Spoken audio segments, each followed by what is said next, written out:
Thanks everybody for joining us today. This is our first webinar in our series, Navigating Chaos, Communication Strategies for Uncertain Times. This webinar on the foundations of impactful storytelling is brought to you by Buoy231 Consulting, Mightybytes, and StoryStudio Chicago. And we'd love to hear where you're joining from, so please share your name, location, or anything else you'd like to share in the chat as we get started here. And my name is Nicole Hunter. I'm a project manager at Mightybytes, and I'll be serving as the host for this webinar series. Our goal is to give responsible communications leaders a primer in grounding your communication strategies for navigating the sea of political uncertainty and technological change that has made it so arduous to figure out what is happening, let alone what to do about it. That's what brings us to our first topic of conversation, mainly storytelling. Or more precisely, what stories should we be telling in times like these? And how do we tell them in a way that incites people to take positive action? And here to help us navigate these waters, we have our esteemed panelists. Esteemed, ooh. Indeed. So we'll start off with Chatty Tim first. I am chatty. Hi, my name's Tim Frick, founder of Mightybytes, and looking forward to having this conversation today and looking forward to hearing from you all what you are doing to streamline your communications during times of technological disruption and political chaos. I'll leave it at there. And maybe I'll pass it over to Jen. Sure. Hi, I'm Jennifer Caddick. I'm the founder of Buoy231 Consulting. And I help organizations create communications campaigns that build awareness, change policy, and drive growth. And storytelling is a big part of that. So I'm really excited to be here today to help you figure out how to fit storytelling into your communications planning. Jill? I am the throat clearer in chief, as well as the founder and board chair of StoryStudio Chicago. We're a 21-year-old storytelling and writing center here in Chicago. In my day job, I'm also a story specialist before it was cool and how everybody was describing themselves. I coach and consult on all manner of communications, almost all of which does or should have an element of story to it. Awesome. And here's our agenda for today. So we'll be tackling the basics of good storytelling, using those stories in your communications. And then Tim will talk about aligning your stories with your digital strategies. And then we will round off our time together today with a question and answer session. Great, thanks. Yeah. But first, we have some housekeeping and a very good picture of Jill. So our conversation today should take about 35 to 40 minutes, and we'll reserve about 15 minutes at the end for questions and answers. To submit a question, you can use Zoom's handy Q&A feature, or I will be looking at chat and trying to capture as many questions there, so feel free to ask them there as well. And we'll get through as many as possible. Finally, we might reference some resources or other links today in our conversation. We will share all of that along with a little bit of information about what's to come in this series at the end of the hour. And without further ado, we can get into the storytelling foundations. So Jill, take us away. Thank you. And thank you all for being here. I don't think I need to remind anyone about how important communication is these days. It always has been, but somehow there's a little bit of an extra weight to it right now. When I coach my presenters, I always tell them to speak slowly and clearly. But today, I am going to whiz through a semester on the science, not just the art of successful stories. So if I'm talking too fast, apologies. If you have questions, as Nicole said, please save them and ask them toward the end. Today, I'm thinking of myself more as a story tactician, a person who thinks about what needs to be said and done, then figures out the best way to get there with the right storytelling tools. Tim? I'd like everybody to raise your emoji hand if you use any or all of these words on a daily basis.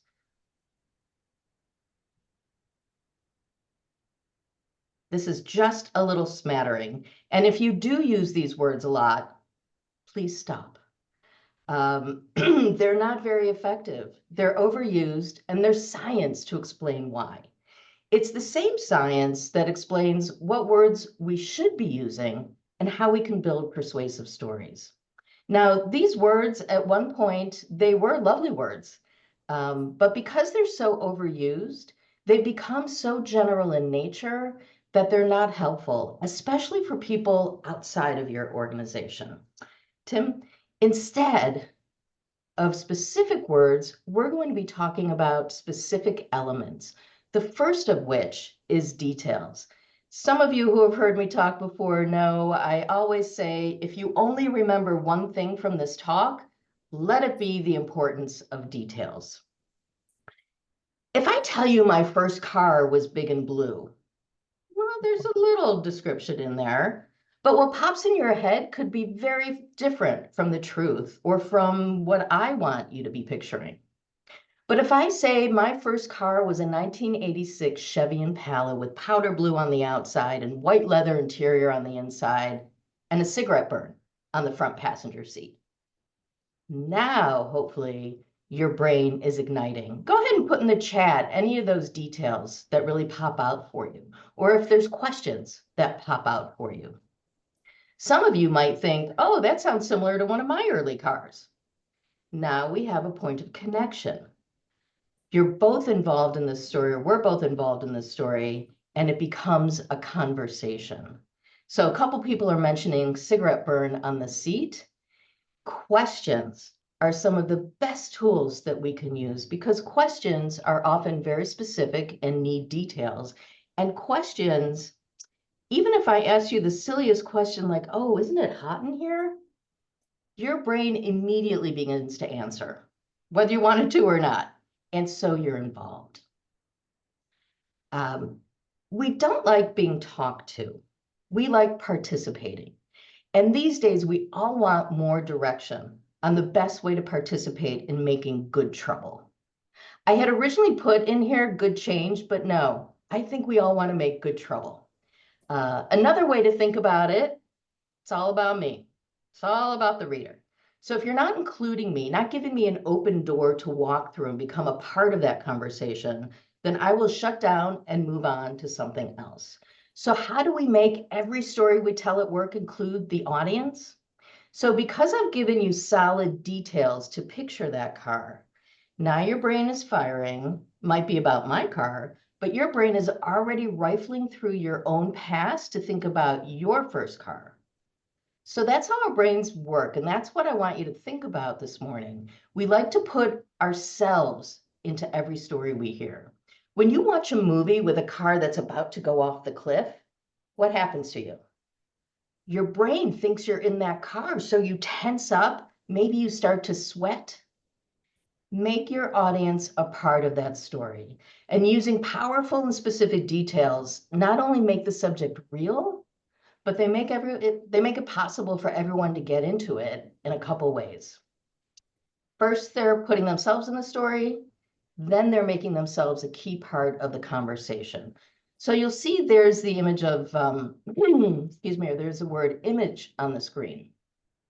This is vital. Great details build great images. Metaphors, similes, descriptions. It's the images in our story that are filled with emotion. Go ahead and put that up, Tim.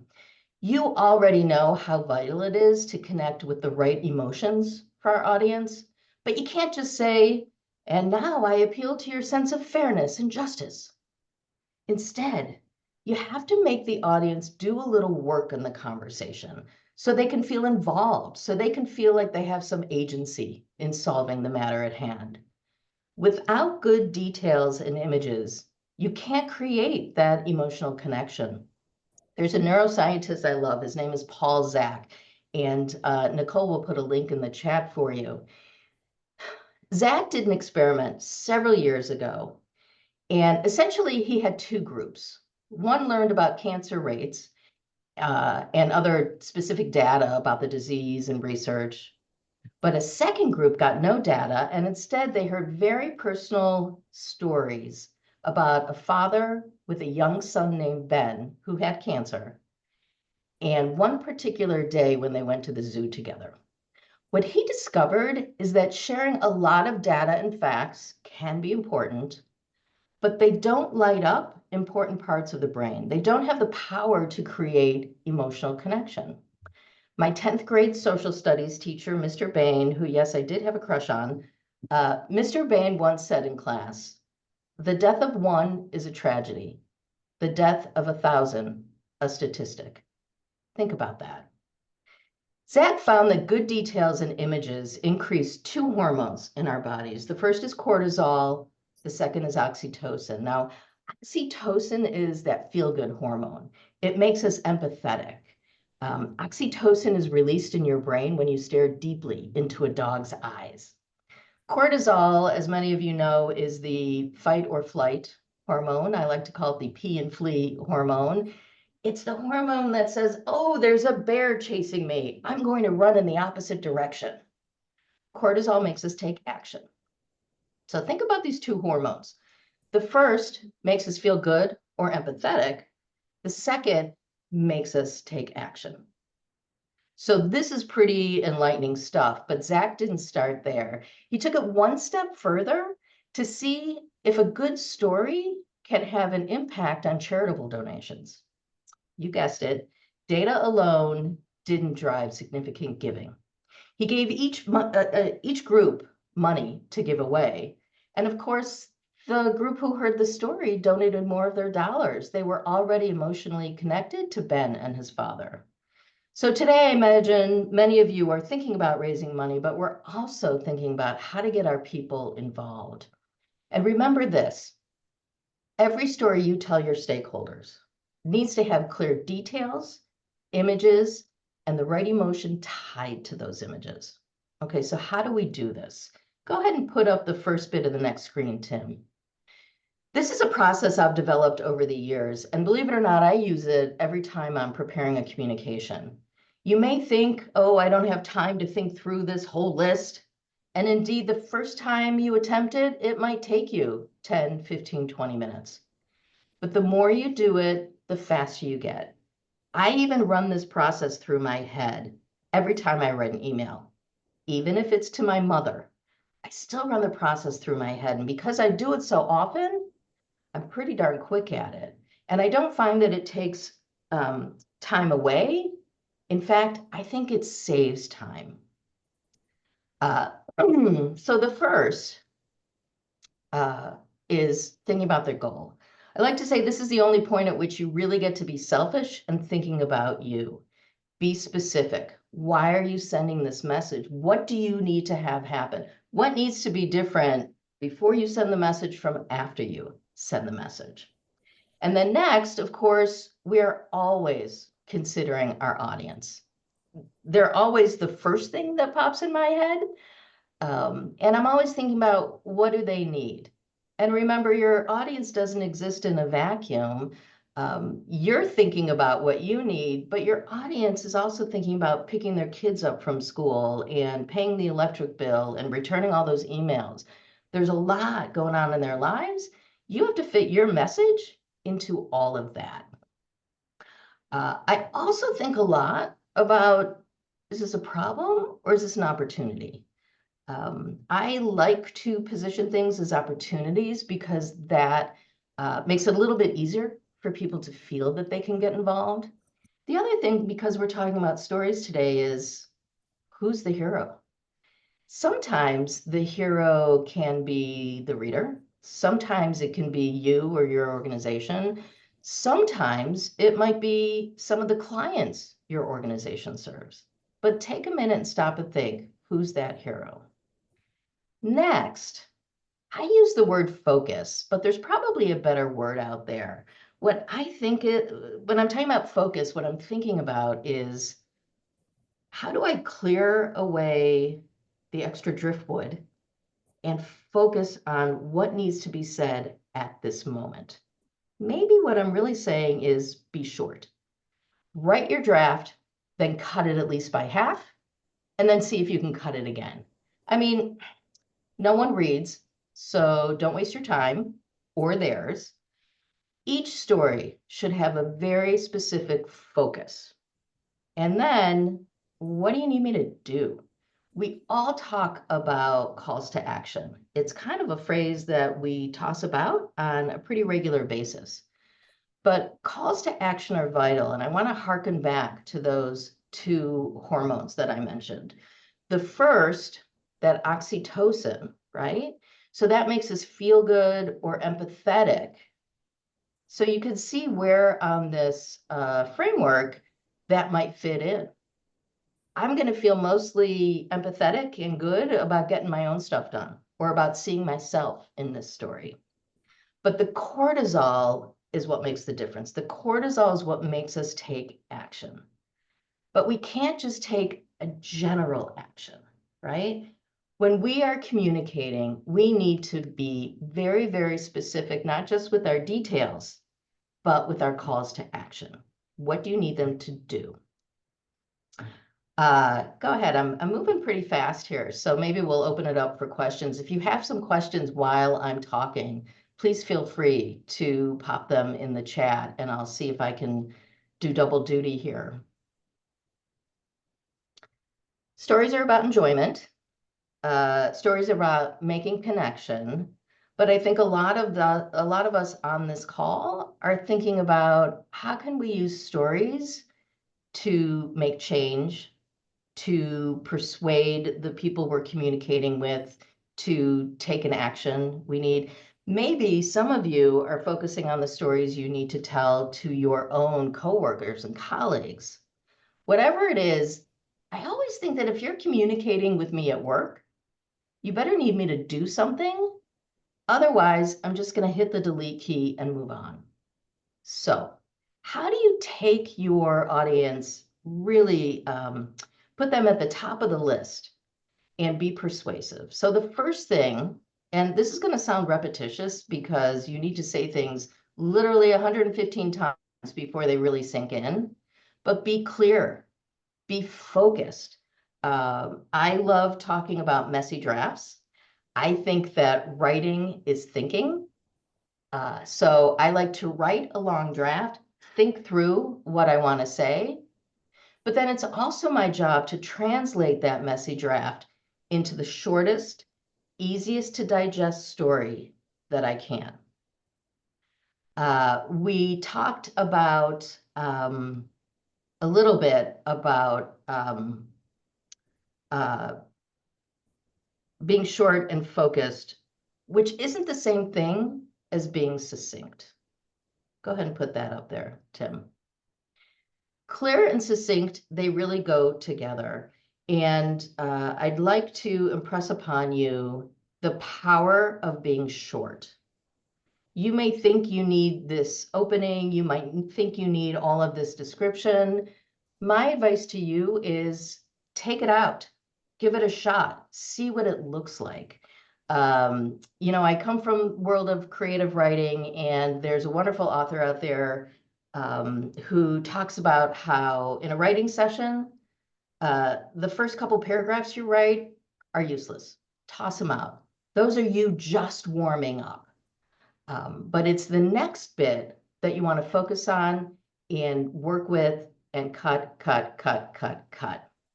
Because at the end of the day, we're really looking for what is that call to action. Just like details, you can put that up, Tim. Just like details, the call to action needs to be as focused as possible. It's not enough to just say, donate today. How about donate $50 today by clicking on this button? Be as specific as you can. Yes, I have much more to say about anything and everything to do with stories. Is there a way to include better storytelling to press release? Oh my God, Diana, yes. I have very strong feelings about press releases. There is a very strict format that we used to follow for press releases. I say toss it out. In this case, I would pull up that Think It Through framework. And when you're thinking about the audience, remember you have two audiences. The journalist who you want to pick up the piece and then the end user, who is the reader of that journalist. Happy to talk much more about that. Everything I just talked about, I would go on a limb and say it applies to every single thing we write, especially everything we write at work. And that question, I'll pass it back. yeah, that question actually brings us to our next topic really well. Jen is going to talk about storytelling in communications now. So I'll pass it off to you. All right. Thanks, Nicole. And thank you, Jill. I also want to just acknowledge the moment we're in. Those of us who are social change communicators, we are dealing with a lot, both in our organizations, but also as humans. There's our teams are on edge. We might be worried about ourselves, about our friends, our loved ones. My goal here is to help give you some practical tips on how we can incorporate that storytelling in your communications. But I know you're dealing with a lot. And I do just want to say, if nobody said this to you lately, you're doing a good job. You really are. You're doing a good job out there. As we think about this political chaos swirling around us, whether our organization is involved in policy advocacy or not, right? It is so easy to get caught up in that day-to-day cycle of just reacting to what is coming at you, right? You've got reporters asking you questions, your supporters are screaming at you, like, do something. And we tend to lose sight, and it's a very human thing, to lose sight of telling the story of the long-term positive social change that we want to be making in the world. And storytelling is a great way to do that throughout our communications. Next slide, Tim. So the first piece here is using stories to stay focused on your North Star, right?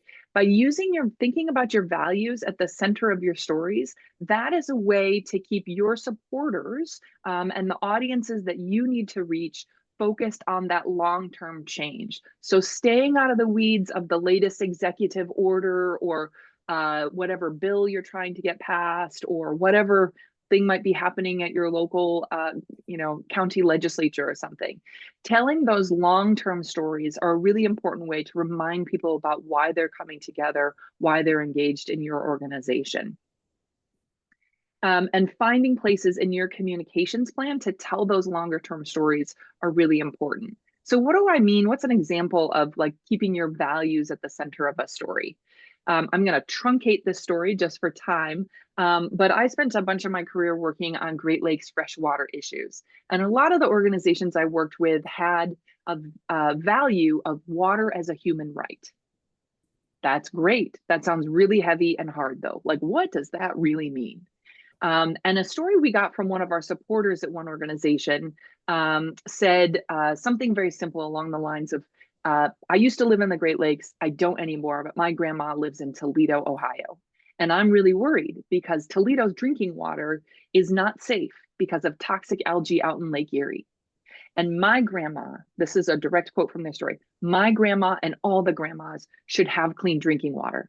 So we need to fix this Lake Erie algae problem, right? That is a really clear way to tell that story of water as a human right. It centers it on grandma, and it also is signaling that long-term change we need to be making. We need clean water out there for everybody to use. So finding spaces for those in your communications plan is really important, in addition to whatever regulatory issue you're working on to fix that algae problem. Next item, Tim. The next thing is to think about, and Jill, you talked about this, is repeat, repeat, repeat. As much as I would love every communication that each of us sends out that our supporters go, oh, this is the most amazing thing ever, and I'm totally going to do what you asked. We know only a fraction of our content is viewed and read, engaged with, and remembered. So telling your stories across your content channels, if you're writing something amazing in your print newsletter, think about ways that can show up on your social media, right? Think about ways it can show up in email, on your blogs, and you're telling that across those different channels and over time. One thing I always recommend is to create a story bank, which sounds big and hard, but really it can be just a Google Doc that has a bunch of ideas in there. That way, when you're in that daily chaos of like, oh my God, I got to get on my email newsletter, what am I going to do? You have that story bank to go to, and going back to those stories that are telling that North Star of where you want to reminding your supporters of where your organization wants to go and the change you can create together. Next one. And the final, Jill talked about this a lot, be authentic. People want to connect to people. They want to hear from other people, right? It is so easy to get stuck in the weeds. That story about the Toledo grandma, right? That story didn't say the grandmother in Toledo, Ohio, period. It said grandma, right? That's the language the person used with us. That's the language that you and I might use to talk together. The Associated Press style guide probably says to use grandmother. Grandma just evokes warm, fuzzy feelings. It also is very human. You don't have to be perfect. You're not writing a Pulitzer Prize winning novel here. Next, Kim. So I often hear from organizations like, this is all great, but I don't have any stories. Where do I find them? First of all, you've got stories out the wazoo. They are all over the place. So how do you find them? Listen, if you're at an event your organization is hosting, say it's a volunteer event and people are milling around waiting to go out and do whatever they're going to do, just ask someone like, hey, what brought you here today? Why are you interested? Why is this issue important to you? People love to tell you their story.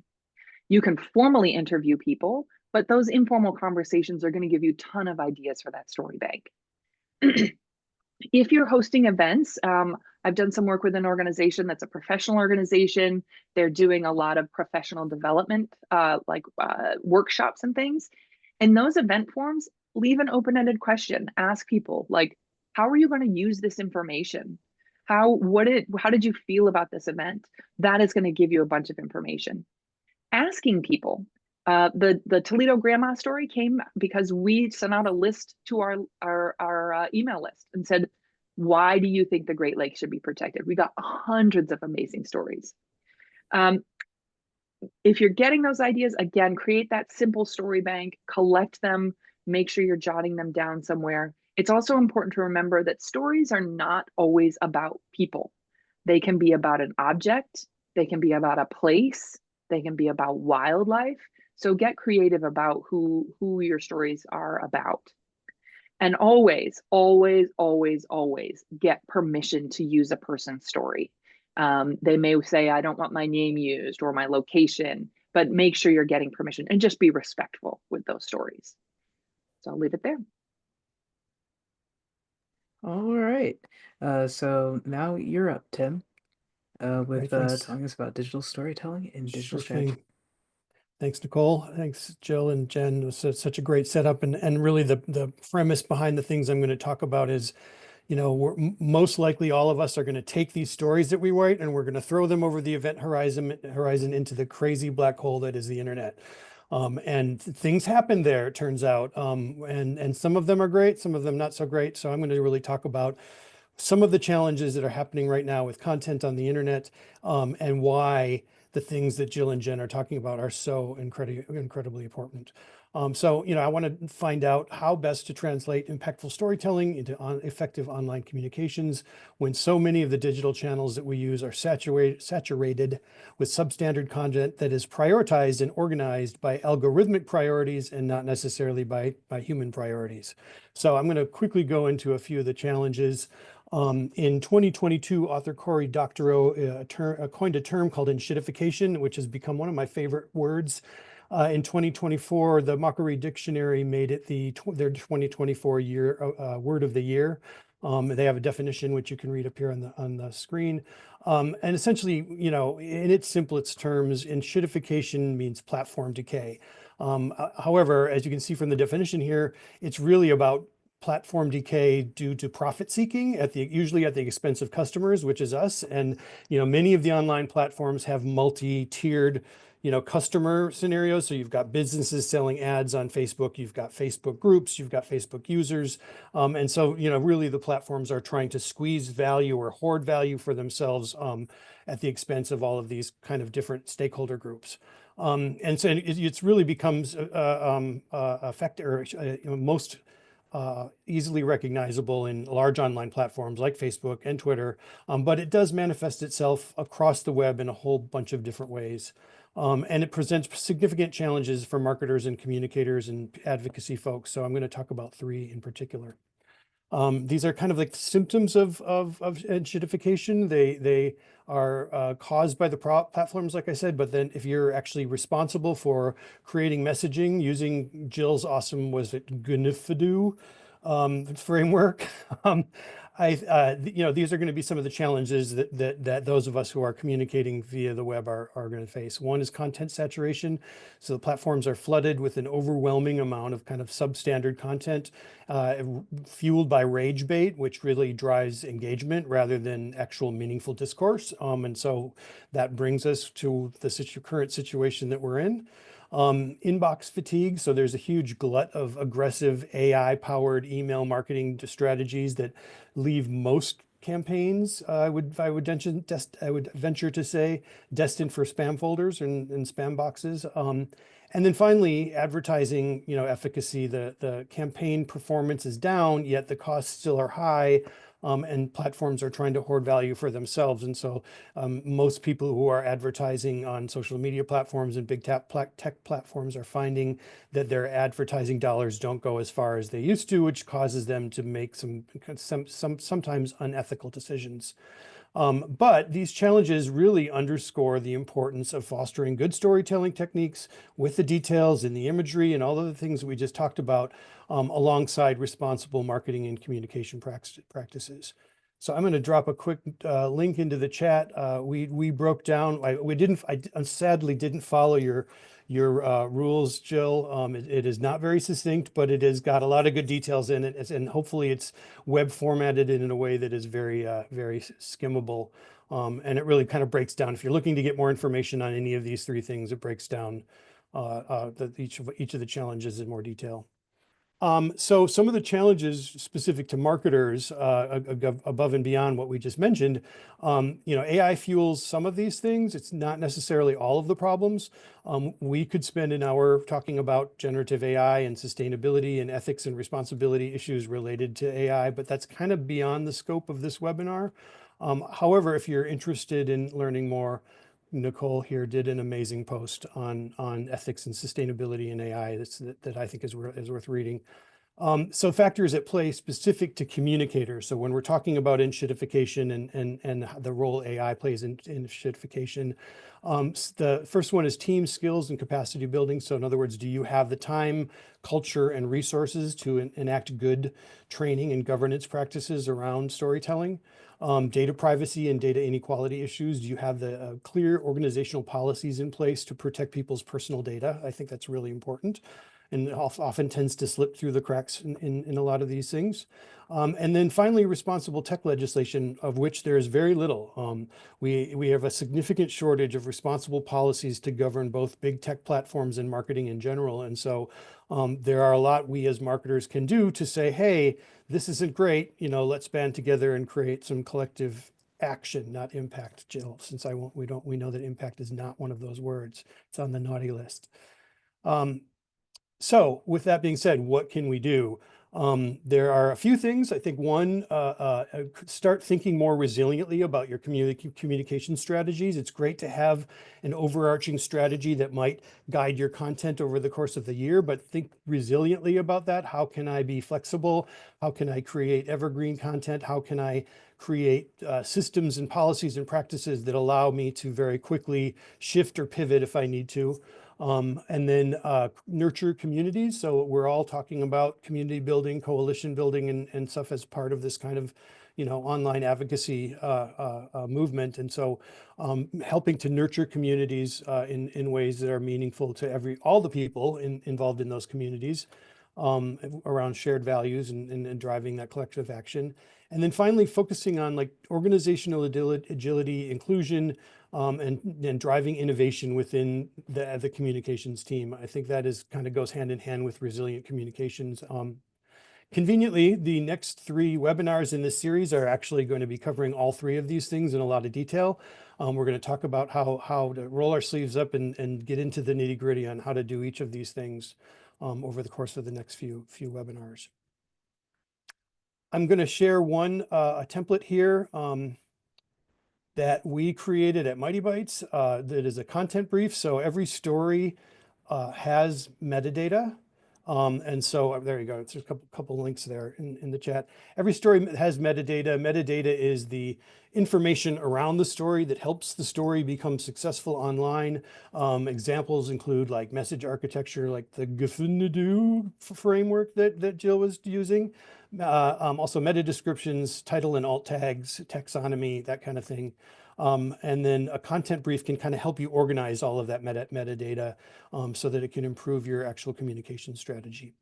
The template also includes information on EEAT, which is the experience, expertise, authoritative, and trustworthiness, which is what Google uses to kind of guide search criteria as well. So it helps kind of not only frame your story with all of the details and images you need, but then also to figure out like how, if I want this to perform online in one way, what are some of the things that I should think about doing. All right, that was my last slide. Thanks. All right. And we are on to questions and answers. We have a couple of questions already in chat. If you have any additional as we're discussing here, feel free to share them. So we're going to start off with a question from earlier in the presentation, I think when Jen was talking. Is there a way to better include, or I guess this is the press release question, but I want to pose that to you as well as what are your 2 cents on including stories in press releases, Jen? 100% agree with Jill's perspective on that. You know, one of your jobs when you're putting on a press release or you're pitching a reporter is to help them understand the story they're telling to their audience, right? To their viewers or readers. And so doing everything you can to help them do their job is going to get you better results and pick up in media. And I think giving them examples of stories or storytellers that they can include in their news report is also really useful. I will share with you the whole reason I became a professional writer is because very early on in my career, I was working for a PR firm and I wrote a press release and sent it to the Sun-Times. And the science editor published my press release verbatim. And at the time, I was furious. I was like, well, if it's good enough as it is, how come it's not under my byline? But then, of course, my boss was like, this is exactly what we want. So sometimes I also think press releases try too hard to be press releases when instead just write it like the story. That's great. Awesome. Second question here is, how do you balance storytelling focused on North Star without seeming out of touch with the immediate environment? Yeah, that is a great question.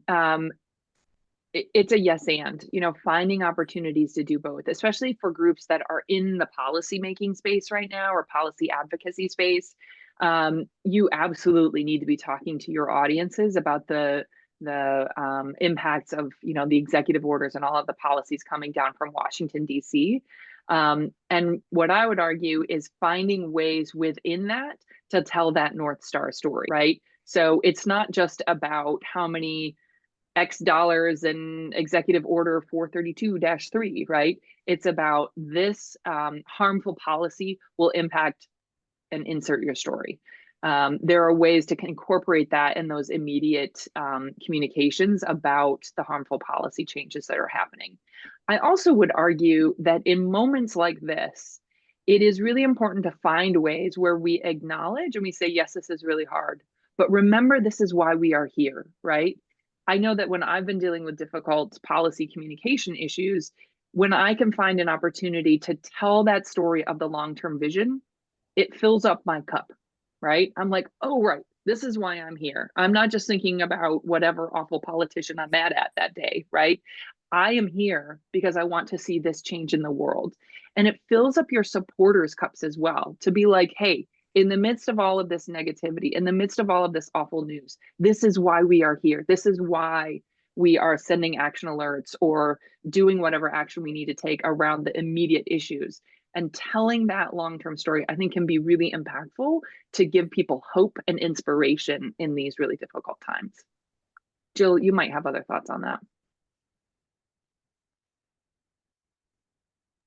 Oh, you're on mute. I just said something incredibly brilliant, and none of you will ever know what it is. Jen, you did a great job. And actually, Nicole, is it okay if I jump ahead to Margaret's question about when you're working on things like proposals and reports, and there's character counts and limitations, how do we use storytelling? Here's the thing, when I use the descriptor story, I'm using it very loosely. Sometimes it is that story with an arc and a beginning and a middle and an end, but more often than not in our daily communication, story can be just a simile or a metaphor. Think about these similes and metaphors. I didn't spend much time on them, but a great simile is using details to compare one thing to another. And the way in which we choose our similes are based on what our audience is going to connect with best. So sometimes dropping in a simile can be almost as powerful as telling a 300-word story. In my world, I am sometimes embedded in traditional grant proposals, which these days you have to use online systems and it's horrible. But if you can come up with that 5-word, 6-word simile, that does a lot with connecting to the grant reader. I'd venture to say there's a couple questions in the chat about breaking through the noise and breaking through the clutter of social media. And I would say that same concept applies very much so. I also have an opinion on that, as I do on most things. I don't think we can think in terms of throwing a post out there. That does nothing. It kind of wastes everybody's time unless it's a fun dog video, which I will watch. Instead, I think about content marketing like I think about writing a novel. I'm not interested in having you interact with just the one chapter. I want the whole arc of the story, and I'm willing to take some time because not only does that allow me to get more parts of the story out there, but more importantly, it allows me time to build a conversation. I'm going to guess that most of you already have that audience. So what is that slightly longer story that you can tell with their participation? I'm not a huge social media fan for many reasons, but the one thing about social media is it does allow for that two-way interaction. Yeah. And I just realized that we are about to be at time, so we need to close off the question and answer period. There's a good question about AI governance policies that are around. We're gonna do a follow-up email, and me and Tim have thoughts on that, so I'll make sure we touch on that. But I think we can move on to the next slide. Right. Thanks, Nicole. All right. So to close this out, we just want to so Jill, tell us where we can find you.